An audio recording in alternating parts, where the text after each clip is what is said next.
આપણે અહીંયા સુધી જોયું હતું બરાબર, એપીઆઈ કોલ કરીને આપણા યુઝર્સ બધા આવી જાય છે.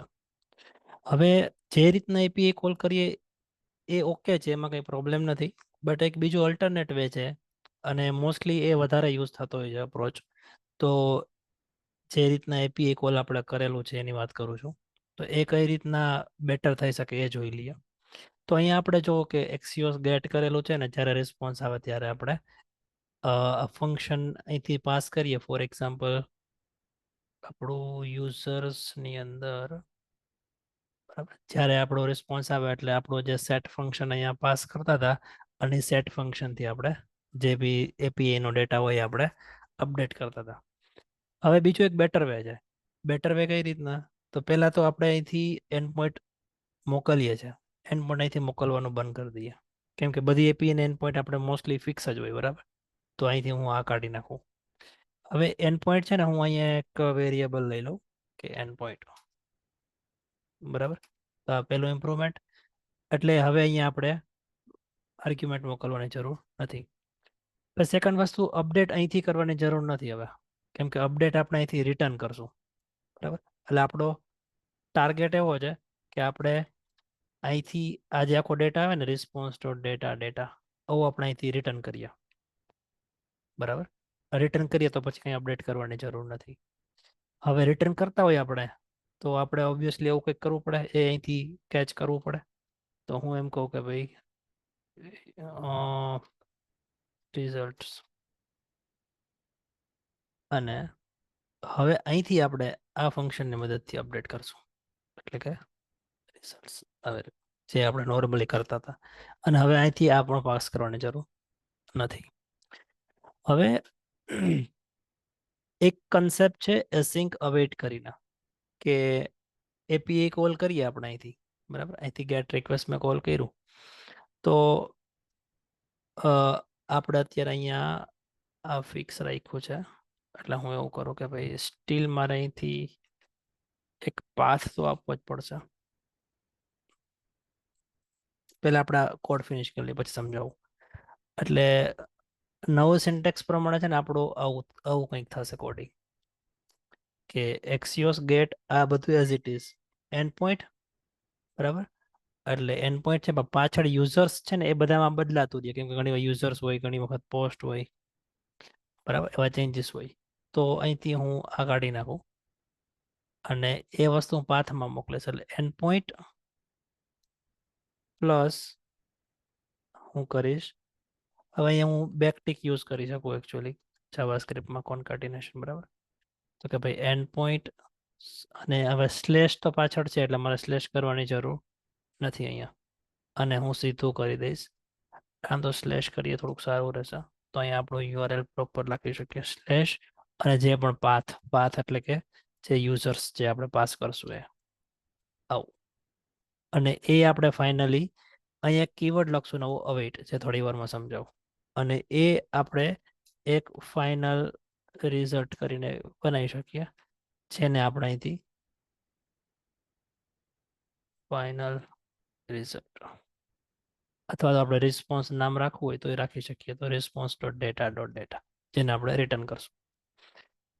હવે અવેઇટ લખીએ ને તો એક નિયમ છે કે અવેઇટ નો મતલબ શું થાય, કે એ આ એપીઆઈ ને કોલ કરશે. કઈ એપીઆઈ ને? તો કે આ એપીઆઈ ને કોલ કરશે, પાછળ સ્લેશ જે બી પાથ યુઝર સેટ કર્યો હશે એને કોલ કરશે, અને ત્યાં સુધી વેઇટ કરશે કે ભાઈ 2 સેકન્ડ, 5 સેકન્ડ, 10 સેકન્ડ.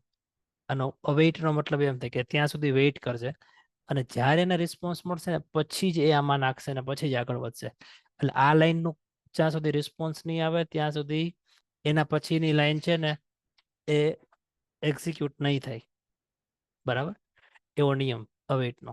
અને જ્યારે આનું કેવું હતું કે એ એપીઆઈ કોલ અહીંથી કરી દીધો, પછી એ 4 સેકન્ડ પછી આઉટપુટ આવે તો 4 સેકન્ડ પછી એને અપડેટ કરશે બરાબર. અને આના પછી સપોઝ તમે કઈ નીચે બીજી લાઈનનો કોડ લખ્યો હોય તો એ તરત કોલ થઈ જાય. એ અહીંયા સુધી આવવા માટે વેઇટ નહીં કરે, આ આ આ ફિનિશ થવાની વેઇટ નહીં કરે, એ સીધું અહીંયા આવી જશે. બટ અવેઇટ લખ્યું હોય ને તો અહીંથી વેઇટ કરશે નીચે જતા પહેલા. એ મેઇન ડિફરન્સ તમને ગમે ત્યારે ઇન્ટરવ્યુમાં પણ પૂછી શકાય, એટલે એ તમને ખબર હોવી જોઈએ. હવે અવેઇટ કરવા માટે અહીંયા એક કીવર્ડ લખવો પડે, અસિંક. અસિંક લખો તો જ અવેઇટ ચાલે. અસિંક અહીંયા ના હોય તો આ ના ચાલે. બરાબર, જો એરર હતી જતી રહી તો આપણે રિટર્ન કરી દીધું. તો આ પાર્ટ કમ્પ્લીટ થઈ ગયો. હવે આપણું યુઝ ઇફેક્ટ છે એને આપણે હવે ત્યાં આપણું ફંક્શન જો અસિંક હોય ને અને અવેઇટ હોય તો આપણે અહીંયા પણ સેમ બિહેવિયર છે કે ભાઈ આપણી પાસે અહીંયા આઉટપુટ આખું આવે યુઝર્સનું, પછી જ આપણે અપડેટ કરી શકીએ ને ત્યાં સુધી તો અપડેટ ના કરી શકીએ. તો અહીંયા પણ આપણે અવેઇટ લખવું પડશે. ત્યાં લખ્યું છે એટલે અહીંયા અવેઇટ નથી લખવું પડતું, કેમ કે અહીંયા આપણે એટલે લખવું પડે કે આપણે રિક્વાયરમેન્ટ જ એવી છે કે મારી પાસે બધા યુઝર્સ આવે, અહીંયા આપણે યુઝર્સ લખશું પાથ તરીકે, બધા યુઝર્સ આવે પછી હું એને અપડેટ કરું. અવેઇટ ના લખું તો એ શું કરે, અહીંથી એપીઆઈ કોલનો વેઇટ નહીં કરે અને નીચે સીધું જતું રહેશે. નીચે જતું રહેશે તો નીચેમાં હજી રિઝલ્ટ નહીં હોય. કેમ કે હજી એપીઆઈમાંથી રિસ્પોન્સ આવતા 4 to 5 સેકન્ડ મે બી લાગી શકે, મે બી ઓછો પણ લાગે. બટ હવે એટલે લખીએ તો એ શું કરે, જેટલો ટાઈમ લાગે ત્યાં સુધી એ વેઇટ કરશે. એટલે અહીંયા હવે એટલે એટલે અહીંયા પણ મારે અસિંક લખવું પડે. હવે અસિંક છે ને એ ફંક્શન લેવલે લખાય, બરાબર. બટ હવે યુઝ ઇફેક્ટ છે ને અસિંક સપોર્ટ નથી કરતું. એટલે આપણે શું કરવું પડે, આખા કોડને એક ફંક્શનમાં લેવું પડે. એટલે સપોઝ કે મે બી આપણે એક ફંક્શન બનાવીએ કે કોન્સ્ટ ફેચ યુઝર,